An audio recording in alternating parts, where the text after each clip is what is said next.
I'll expand part 1 of your story into a natural, engaging narrative with simple language and a human touch.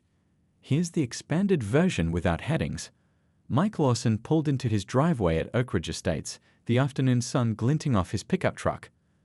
After 15 years as a Navy SEAL, this quiet suburb was exactly what he needed. No more waking up to gunfire or sleeping with one eye open. Just peaceful streets lined with neat houses and well-kept lawns. He grabbed his groceries from the passenger seat and walked up the stone path to his front door. The neighborhood was quiet today. Most folks were at work or running errands. He liked it that way. The less attention, the better. Old habits die hard when you've spent most of your adult life in special operations. Afternoon, Mr. Lawson called Mrs. Chen from next door. She was watering her prized roses, a wide-brimmed hat protecting her face from the sun.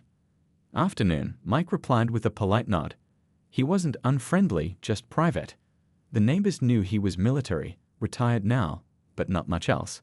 That's how he preferred it. Inside, Mike set his groceries on the kitchen counter and glanced around his living room. Everything was in its place, just as he liked it. The house wasn't fancy, but it was clean, organized, and secure. The gun safe in his study held his personal collection, all legally owned and properly stored. Some were from his service days, others were hunting rifles. Each one represented a piece of his past. He unpacked his groceries methodically, placing each item in its designated spot. The HOA monthly newsletter sat on his counter where he'd left it that morning. Oak Ridge Estates Homeowners Association. Rules about lawn height, trash can placement, and approved paint colors. So different from the life and death decisions of his former career, but there was comfort in the structure. Mike poured himself a glass of water and looked out his kitchen window at the quiet street. Kids would be coming home from school soon, riding bikes and filling the neighborhood with noise. He'd chosen this place carefully after retirement, good security, decent neighbors who minded their business, and an HOA that kept things running smoothly without being too nosy. Little did he know that the peace he'd found here was about to be shattered. In just a few days, his training would be put to the test, not in some far-off war zone, but right here on his doorstep. The enemy wouldn't be wearing combat gear this time. They'd come with clipboards and fake badges, thinking they'd found an easy target. They had done their homework, these men. They knew he had valuable items worth taking. What they didn't know was that Mike Lawson's situational awareness never turned off. The skills that had kept him alive through 3 combat tours didn't disappear with retirement. As Mike checked his mailbox that afternoon, he noticed an unfamiliar car driving slowly down his street for the second time that day. Just a passing observation filed away out of habit. He didn't know yet that this was the first sign of trouble coming his way. That evening, as the sun set over the neat rows of suburban homes, Mike cleaned his kitchen and prepared for a quiet night at home. Years of living in danger zones had taught him to enjoy simple moments of peace. Tomorrow would be another ordinary day in his new civilian life, or so he thought. The men who were planning to visit him had other ideas. They just didn't realize who they were dealing with. The Tuesday afternoon sun cast long shadows across Mike Lawson's front yard as he finished trimming the hedges. 2 weeks had passed since he'd noticed that suspicious car cruising the neighborhood. He wiped sweat from his brow, satisfied with his work. The HOA rules demanded well-maintained landscaping, and Mike wasn't one to break rules without good reason. The doorbell rang just as he was putting away his gardening tools. Through the frosted glass panels of his front door, he could make out 2 figures, men in what looked like business casual attire. Mike wasn't expecting visitors. He approached cautiously, a habit formed through years of training. Something felt off. The men stood too stiffly, too alert. It reminded him of people trying too hard to appear casual. Mike opened the door partway, keeping his foot braced behind it, another old habit. "Good afternoon, sir," said the taller man, offering what looked like an official smile.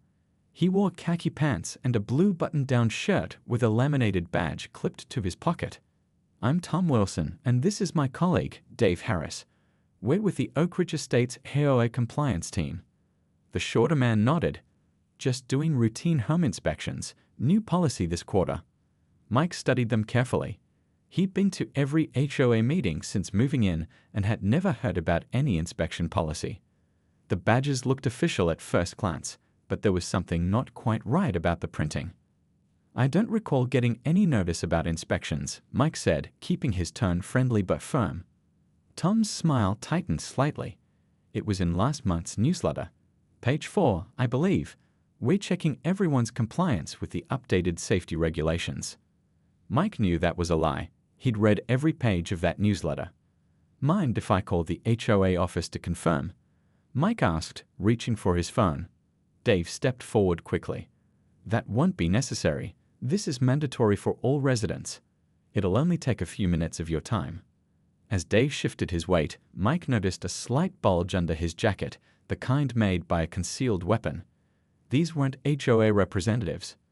"We especially need to check your study," Tom added, his eyes flicking toward the back of the house. "We understand you have a gun safe there, and the new regulations have specific requirements for firearms storage." Mike's instincts went on high alert.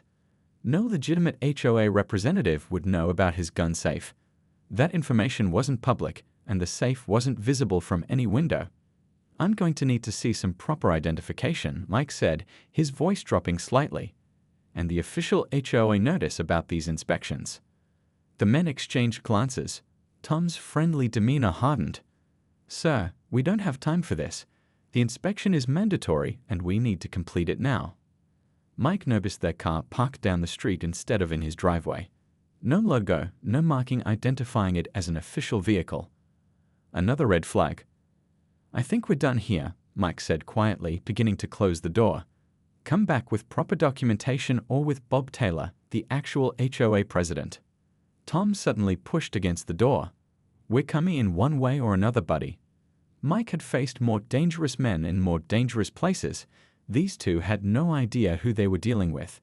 As Tom tried forcing his way in, Mike's years of training kicked in.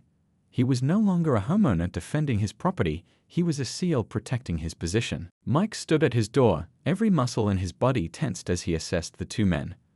The taller one, Tom, was now actively pushing against the door while Dave's hand drifted toward the bulge under his jacket. Mike had been in enough tight spots to recognize the signs of an impending attack. "I need to see proper HOA credentials," Mike repeated firmly, his voice now carrying an edge that hadn't been there before. "Official letterhead, proper ID, not those fake badges you're wearing." Tom's face flushed with anger. "Listen, old man, we don't have time for this. The inspection happens now." Mike noticed several red flags that confirmed his suspicions. First, these men knew about his gun safe, information no HOA would have. Second, their badges looked hastily made, with slightly crooked text. Third, they'd parked down the street instead of in his driveway like legitimate officials would. And finally, Dave kept glancing toward Mike's study, as if he already knew exactly what he was looking for. "I'm going to close this door now," Mike said calmly. "And you two are going to leave my property before things get complicated." Dave's expression changed. "We know what you've got in there, buddy. The safe in your study. We're taking it one way or another."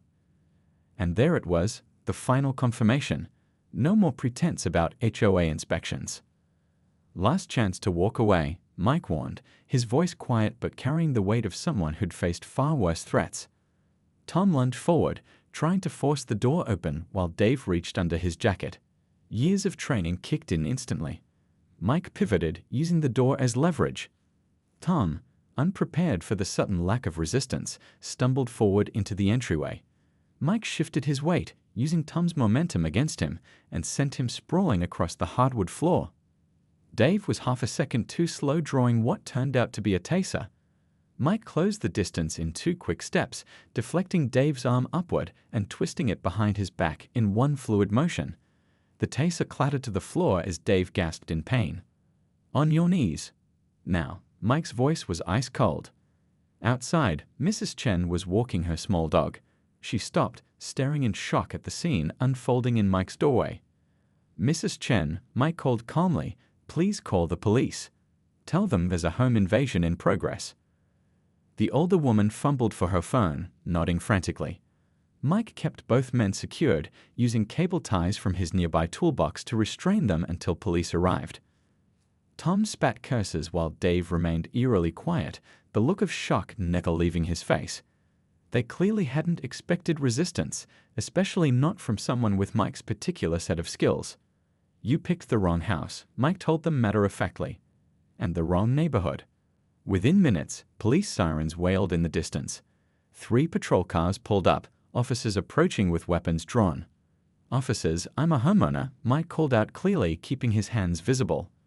These men tried to force their way in under the pretense of being HOA officials. The one on the right had a taser, which is on the floor by the doorway. The police carefully secured the scene, separating all parties for questioning. When they ran the men's IDs, both officers' expressions darkened. "Mr. Lawson," one officer said, "these guys have warrants out in 2 counties, part of a crew hitting homes for valuables and weapons." Mike nodded, not surprised. "They knew about my gun safe, specifically mentioned it." "They've been targeting veterans," the officer explained. "Doing research, finding out who might have firearms collections." He glanced at Mike with newfound respect. "Guess they didn't research you well enough." As the police led the would-be thieves away, neighbors gathered at the edges of Mike's property, watching with wide eyes. The quiet veteran who kept to himself had just stopped a home invasion crew that had been terrorizing surrounding neighborhoods. Mike knew his peaceful retirement had just gotten a lot more complicated. The confrontation at Mike's front door happened in seconds, but to him, it felt like slow motion. Years of training had prepared him for moments exactly like this. As Tom stumbled into his entryway and Dave reached for his taser, Mike's body reacted before his mind could even process the danger. With precise movements, Mike swept Tom's legs out from under him while simultaneously disarming Dave. The would-be intruders found themselves pinned to the floor before they could comprehend what had happened. The look of shock on their faces told Mike everything.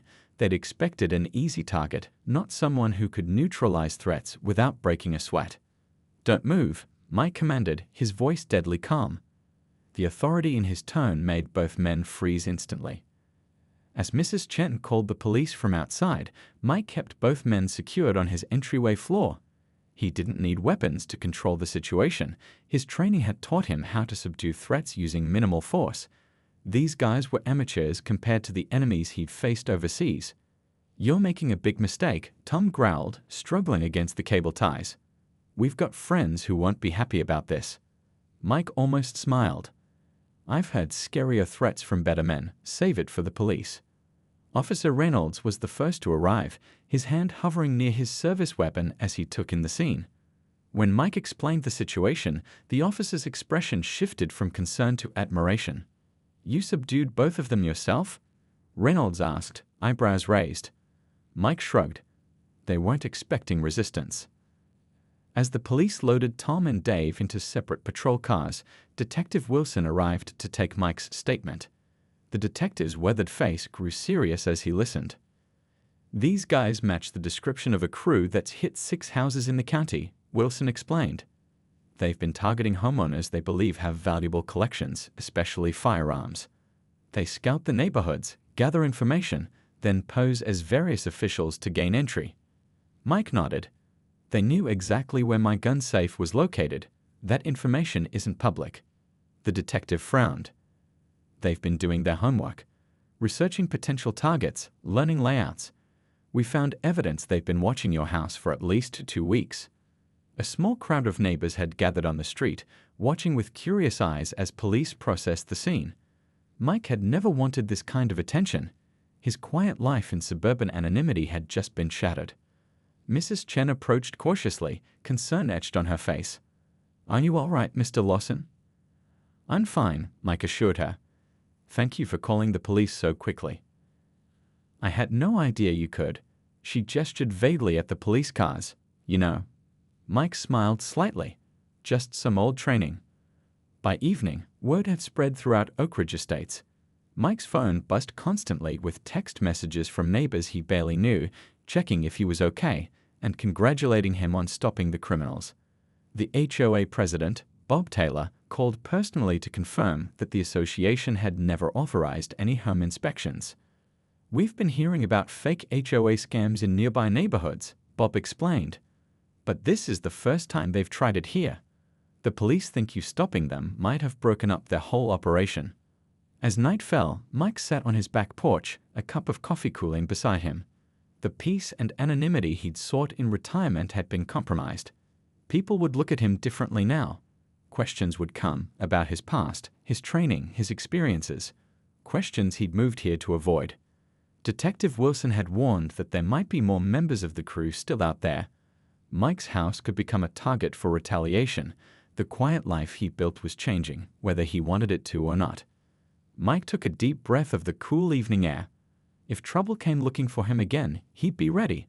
Some skills never fade away. The police station buzzed with activity as Mike sat in an interview room, recounting the events for the third time. Detective Wilson and his partner listened intently, occasionally exchanging glances that told Mike they were connecting dots beyond what he could see. "The evidence we found in their vehicle confirms everything," Detective Wilson said, spreading photographs across the table. Fake badges for various organizations, HOA, utility companies, pest control, plus tools for breaking into safes and several stolen firearms. The photos showed the organized setup of professional thieves, not some random burglars, but a coordinated operation. Mike recognized high-quality lock-picking tools and electronic devices likely used to disable security systems. "We've been tracking this crew for months," Wilson continued. "They've hit at least 21 homes across 3 counties, always targeting gun collections and valuables. They do thorough research on their victims, property records, social media accounts, even befriending neighbors to gather information." Mike frowned. "How did they know about my gun safe? I don't post online, and it's not visible from any window." The detective slid another photo across the table, a printout of what looked like a database record. They had access to VA records. They specifically targeted veterans, using service information to identify likely gun owners. Mike felt a chill run through him. These criminals had weaponized his service record against him, using his veteran status to mark him as a target. "The good news," Wilson added, "is that we've got enough evidence to put these guys away for a long time. And with what we found in their car, we can link them to cases in other jurisdictions." Outside the interview room, Mike caught a glimpse of Tom and Dave being processed. They looked smaller somehow, less threatening in handcuffs and prison jumpsuits. He'd faced actual terrorists with less fear in their eyes than these 2 men showed now. Officer Reynolds approached with a coffee. "The chief wants to thank you personally. This crew has been a thorn in our side for almost a year. You may have helped us break the whole ring." Mike accepted the coffee with a nod. "Just defending my home." "Well, according to their phones, there are at least 3 more crew members still out there. We've got officers watching for them, but you should stay alert. These guys don't like loose ends." A few hours later, Mike finally arrived home to find his quiet street transformed. Neighbors stood in small groups talking intently. As he pulled into his driveway, Bob Taylor, the actual HOA president, hurried over. "Mike, everyone's been worried. Is everything okay?" "It's handled," Mike said simply, not wanting to elaborate. But privacy wasn't an option anymore. Word had spread fast in the small community, and his neighbors had questions. Mrs. Chen had apparently shared a detailed account of what she'd witnessed. "Is it true you took down both men without a weapon?" asked a young father from down the street. "Did they really have a list of houses with gun collections?" asked another neighbor. Mike answered as briefly as possible, uncomfortable with the attention.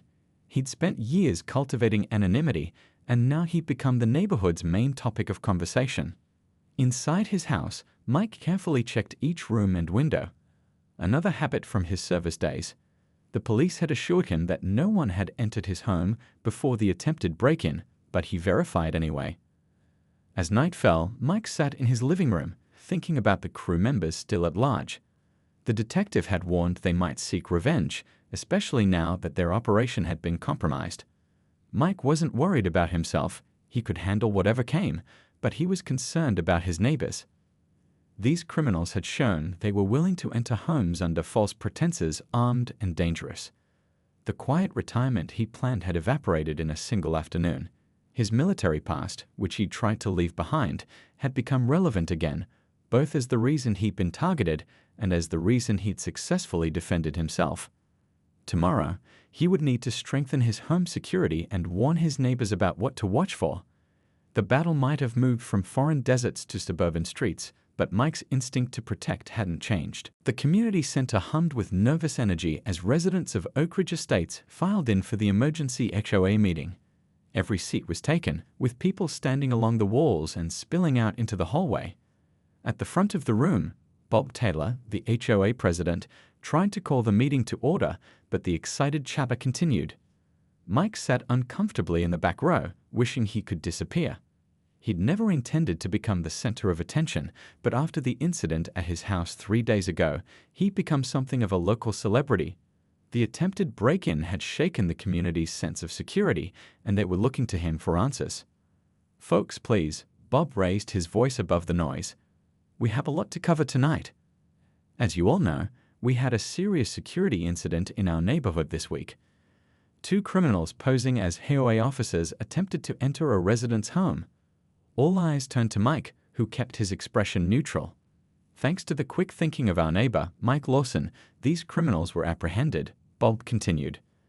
"The police have confirmed they were part of a ring targeting homes throughout the county. Detective Wilson is here tonight to brief us on the situation and answer questions." The detective stepped forward, his tired face reflecting the long hours he put into the investigation. "We've identified 5 members of this crew. 2 are in custody, and we're actively searching for the others. They've been targeting homes based on specific criteria, focusing on gun collections and other valuables." A woman in the front row raised her hand. "How did they choose which houses to hit?" "They did extensive research," Wilson explained. "Property records, social media monitoring, and in some cases, they used records that identified veterans, assuming they might own firearms." The room erupted in concerned murmurs. Mike noticed several of his neighbors, those he knew were also veterans, exchanging worried glances. "What are we supposed to do now?" called someone from the back. "Just wait until these other criminals decide to try again." Bob cleared his throat. "That's why we called this meeting. We need to establish new security protocols for our community. And," he hesitated, looking toward Mike, "Mr. Lawson has agreed to share some basic security advice, given his background." Mike hadn't exactly agreed. He'd been cornered by Bob in his driveway that morning and hadn't seen a way to refuse without seeming callous. Now, reluctantly, he made his way to the front of the room. The community center fell silent as Mike faced his neighbors. These were people he'd nodded to in passing for years, but had never really known. Now they were looking at him with a mixture of curiosity and respect that made him deeply uncomfortable. "I'm not here to scare anyone," Mike began, his voice steady despite his discomfort with public speaking. "But it's important you know what to look for. These criminals rely on our trust and our assumptions. They use official-looking badges, uniforms, and paperwork to gain access to homes." For the next 20 minutes, Mike outlined simple security measures, how to verify the identity of anyone claiming to represent an organization, what red flags to watch for, and how to make homes less appealing targets. He kept his advice practical and straightforward, drawing on his years of security experience without revealing too much about his military past. "The most important thing," he concluded, "is to trust your instincts. If something feels wrong, it probably is." The questions came rapidly after that. People wanted to know about security systems, camera placement, neighborhood watch programs. Mike answered as best he could, surprised at how easily the information flowed. Teaching security protocols wasn't so different from briefing a team before a mission. Focus on the essentials, keep it clear, prepare for contingencies. After the meeting, neighbors lingered, forming small groups to discuss what they'd heard. Several approached Mike directly, thanking him for his advice and asking follow-up questions. An older couple invited him to dinner. A young mother asked if he would check our home's security layout. As the crowd thinned, Bob clapped a hand on Mike's shoulder. "That was exactly what people needed to hear. You know, we've been trying to form a neighborhood security committee for years. Nobody wanted to take the lead, until now." Mike raised an eyebrow. "I'm not looking for a job, Bob." "Not asking for one," Bob replied with a knowing smile. "Just saying there's a place for you here, if you want it. People respect you, Mike. They feel safer knowing you're around." As Mike walked home under the streetlights, he realized something had shifted. For years, he'd kept himself apart from this community, seeing it only as a place to live quietly. Now, unexpectedly, he was becoming part of it. The skills he developed in his military career, which he thought would have no place in civilian life, were suddenly valuable in a new context. It wasn't the retirement he planned, but there was something satisfying about using his training to protect people again, even if the battlefield was now a suburban neighborhood. 6 months after the incident that had shaken Oak Ridge Estates, Mike Lawson stood in his backyard, watching the neighborhood kids play a noisy game of basketball in the cul-de-sac. He sipped his coffee, thinking about how much had changed since those fake HOA officers had shown up at his door. The remaining members of the theft ring had been caught within weeks of the initial arrests. One had been spotted casing another neighborhood by a resident who'd attended Mike's security briefing. The other 2 had been arrested trying to pull the same HOA scam in a community 20 miles away. All 5 men now faced multiple felony charges. The prosecutor had called Mike last week to thank him, not just for his testimony, but for the ripple effect his actions had created. Similar crews operating in neighboring counties had suddenly disappeared, apparently deciding the risk wasn't worth it anymore. Word had spread quickly in criminal circles that homeowners were on high alert. Mike's quiet life of anonymity was gone, replaced by something he hadn't expected. 3 times a week, he led the neighborhood watch patrols. Monthly, he ran security workshops at the community center, teaching everything from how to spot suspicious behavior to basic home defense tactics. He kept the lessons practical and accessible, drawing on his years of experience without war stories or unnecessary details. "Morning, Mike," called Mrs. Chen as she walked her dog past his fence. 6 months ago, they had barely spoken beyond brief hellos. Now she brought him homemade dumplings every Sunday and had appointed herself his unofficial neighborhood news source. "There's a new family moving in on Pine Street," she informed him. "The husband works from home, something with computers. I told them about our security committee. They were very impressed." Mike nodded, still getting used to being a central figure in community affairs. This security committee had been Bob's idea, but Mike had somehow become its leader. What had started as a few concerned neighbors had grown into an organized group that coordinated with local police and similar committees in nearby developments. His phone buzzed with a text from Detective Wilson. "Got the final sentencing dates. Thought you'd want to know." The detective had kept him updated throughout the legal process, and they'd developed a casual friendship. Wilson had even invited Mike to speak at the police department's community outreach program. Later that afternoon, Mike headed to the monthly HOA meeting. He remembered how he used to avoid these gatherings, seeing them as an unnecessary intrusion on his privacy. Now he sat at the front table as the head of security, delivering monthly reports and recommendations. "The camera system at the north entrance is fully operational," he explained to the assembled residents. "We've already seen a decrease in unauthorized vehicles entering the neighborhood.